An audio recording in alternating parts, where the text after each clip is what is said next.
Hello friends, welcome to my channel. कैसे हैं आप सभी। लास्ट वीडियो में हमने एंटोनियम्स डिस्कस किए थे। हमने 40 वर्ड कंप्लीट कर लिए थे। आज हम आगे के वर्ड्स को कंप्लीट करेंगे। तो चलिए स्टार्ट करेंगे अब। और अगर आपको हमारी वीडियो पसंद आए तो कमेंट सेक्शन में ज़रूर बताइएगा कि आपको हमारी वीडियो कैसी लगी। और एंटोनियम के बाद आप क्या पढ़ना चाहेंगे, किस टॉपिक पे पढ़ना चाहेंगे, मुझे कमेंट सेक्शन में ज़रूर बताइएगा ताकि हम उस टॉपिक को कवर कर सकें।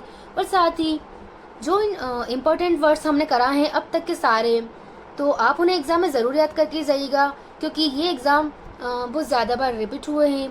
तो चलिए अब हम देर ना करते हुए वीडियो को स्टार्ट करते हैं। लास्ट वीडियो में हमने 40 वर्ड कंप्लीट किए थे। आज हम 41 से स्टार्ट करते हैं। ठीक है। 41 है ट्रेडिशनल। इसका मतलब होता है पारंपरिक, यानी कि existing in or as part of a tradition long established. ठीक है, यानी कि जो लंबे समय से चला आ रहा हो ना, लॉन्ग एस्टेब्लिश यानी कि जो कई टाइम से चला आ रहा हो, यानी कि एकदम ट्रेडिशनल हो ना, यानी कि पारंपरिक, क्योंकि परंपराएं तो हमेशा से शुरुआत से चलती आ रही है ना। तो वैसे भी आपको ये वर्ड पता ही होगा। ये वर्ड एसएससी के एग्जाम में 4 टाइम रिपीट हुआ है। इसके एंटोनियम्स है अनयूजुअल यानी कि असामान्य और मॉडर्न यानी कि आधुनिक। तो आप इसे याद कर सकते हैं।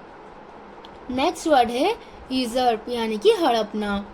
ये वर्ड एसएससी के एग्जाम में 3 टाइम रिपीट हुआ है और अदर एग्जाम में ये वर्ड 1 टाइम रिपीट हुआ है।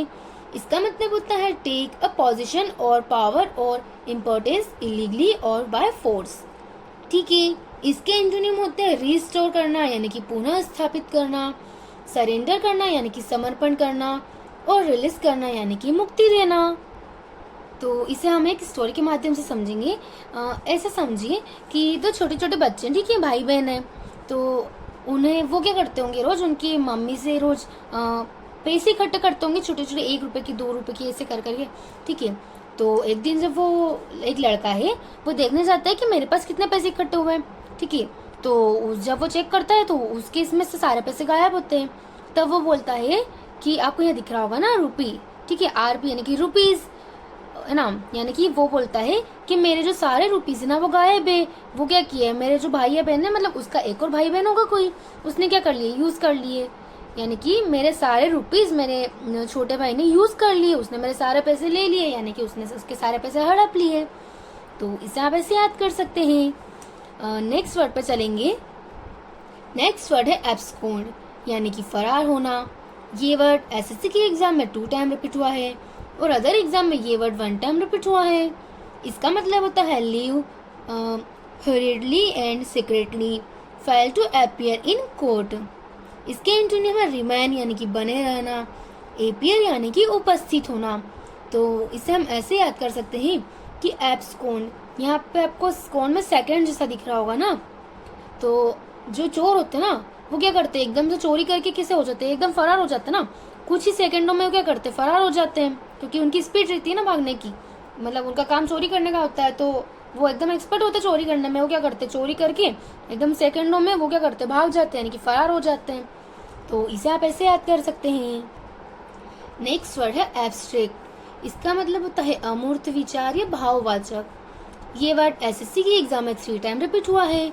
इसका मतलब होता है existing in thoughts or as an idea but not having a physical or concrete existence. यानी कि इसका मतलब ऐसा होता है कि जो सी भावनाओं के रूप में मौजूद होता है ना, जो हमारे विचारों में ही मौजूद होता है, मतलब रियल लाइफ में उसका कोई एक्सिस्टेंस नहीं होता है। ठीक है। तो एब्स्ट्रैक्ट मतलब होता है एकदम हमारे विचारों में उपस्थित होना। तो इसे आप ऐसे याद कर सकते हैं। इसका एंटोनियम है कंक्रीट यानी कि ठोस रूप में उपस्थित होना। ठीक है, यानी कि एकदम वास्तव में कोई चीज उपस्थित होना। ठीक है। नेक्स्ट वर्ड है एक्सेसिबल। इसका मतलब होता है पहुंचना योग्य, यानी कि of a place able to be reached or entered. ये वर्ड एसएससी के एग्जाम में 3 टाइम रिपीट हुआ है। इसके एंटोनियम्स होता है रेस्ट्रिक्ट यानी कि प्रतिबंधित होना और लेकिंग यानी कि किसी चीज की कमी या अभाव होना। तो इस वर्ड को भी आप अपने तरीके से याद कर सकते हैं। नेक्स्ट वर्ड पर चलते हैं। नेक्स्ट वर्ड है एसर्बिक। एसर्बिक का मतलब होता है तीखा बोलना या एकदम कड़वा स्वभाव होना किसी का। ठीक है। स्पेशली ऑफ अ कमेंट और style of speaking sharp and forthright. मतलब जो एकदम क्लियर या एकदम स्पष्ट बोल देता है, मतलब या कड़वे स्वभाव में बोलता है, ये एकदम तीखे तरीके से बोलता है, तो उसे हम बोलते हैं एसेरबिक। ये वर्ड एसएससी के एग्जाम में 1 टाइम रिपीट हुआ है और अदर एग्जाम में ये वर्ड 2 टाइम रिपीट हुआ है।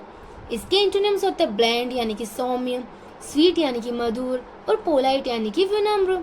तो इन्हें आप इसे याद कर सकते हैं। और यहाँ आपको जो दिख रहा होगा ना एसर, इस ये भी क्या है, एक रूट वर्ड है, मतलब इसका मतलब भी होता है एकदम कड़वा या एकदम बिटर तीखा, ऐसा कुछ होता है। तो ये वर्ड आपको जहाँ भी दिखेगा ना, इसका मतलब ऐसे ही होता है। तो इसे भी आप अपने तरीके से याद कर सकते हैं। नेक्स्ट वर्ड है एनिमोसिटी यानी कि शत्रुता। इसका मतलब होता है स्ट्रॉन्ग हॉस्टिलिटी। ये वर्ड एसएससी के एग्जाम में 2 टाइम रिपीट हुआ है और अदर एग्जाम में ये वर्ड 1 टाइम रिपीट हुआ है। इसका मतलब होता है स्ट्रॉन्ग हॉस्टिलिटी। ठीक है, तो इसे हम ऐसे भी याद कर सकते हैं कि यहाँ आपको दिख रहा होगा एनिमोसिटी में एनिमल जैसे दिख रहा होगा, नहीं आपको दिख रहा होगा एनिमल, और यहाँ आपको इस सिटी को आप शहर से रिलेट कर सकते हैं। ठीक है, तो जो जानवर होते हैं ना, वे क्या करते हैं, शहर में रहने वाले लोग, अगर कोई छोटा सा जानवर होगा या कोई कितना भी बड़ा जानवर होगा, तो वो क्या करते हैं, मतलब इंसानों को क्या अपना शत्रु समझते हैं ना, क्योंकि मतलब वो किसी को भी काट सकते हैं, किसी को भी नुकसान पहुंचा सकते हैं ना। तो वो जो जानवर होते हैं वो इंसानों को क्या समझते हैं, अपना शत्रु समझते हैं। तो इसे आप ऐसे समझ सकते हैं। इसका मतलब होता है स्ट्रॉन्ग हॉस्टिलिटी यानी कि शत्रु समझना। इसके एंटोनिम होता है बेनिवोलेंस यानी कि दयालुता होना, लव यानी कि प्रेम, कॉमिटी यानी कि शिष्टाचार। तो इन्हें आप ऐसे याद कर सकते हैं। नेक्स्ट वर्ड है एस्केंट। इसका मतलब होता है चढ़ाव, a climb or walk to the summit of a mountain or hill. ठीक है, यानी कि जो पहाड़ी चढ़ाई होती है ना, ये उसे कहते हैं। इसका मतलब होता है डिस्केंट, मतलब इसका एंटोनिम होता है डिस्केंट यानी कि गिरा होना। ये वर्ड एसएससी के एग्जाम में 3 टाइम रिपीट हुआ है। इसे भी आप अपने तरीके से याद कर सकते हैं। नेक्स्ट वर्ड पे चलते हैं। नेक्स्ट वर्ड है बेटर। इसका मतलब होता है बेहतर होना। तो गुड, बेटर, बेस्ट ये आपने सुना होगा ना, ये एक एडजेक्टिव का फॉर्म है। ठीक है, तो इसे आप याद कर सकते हैं क्योंकि एक नॉर्मल वर्ड है, तो ये सभी को पता होगा। इसका मतलब होता है of a more excellent or effective type of or quality is a verb to improve on or surpass. ये वर्ड एसएससी के एग्जाम में 3 टाइम रिपीट हुआ है। इसके एंटोनियम में वर्ड्स यानी कि बदतर या एकदम बेकार होना, और इन्फीरियर यानी कि हीन होना, यानी कि अच्छा होना। तो इन्हें आप ऐसे याद कर सकते हैं। नेक्स्ट वर्ड है ब्लेस।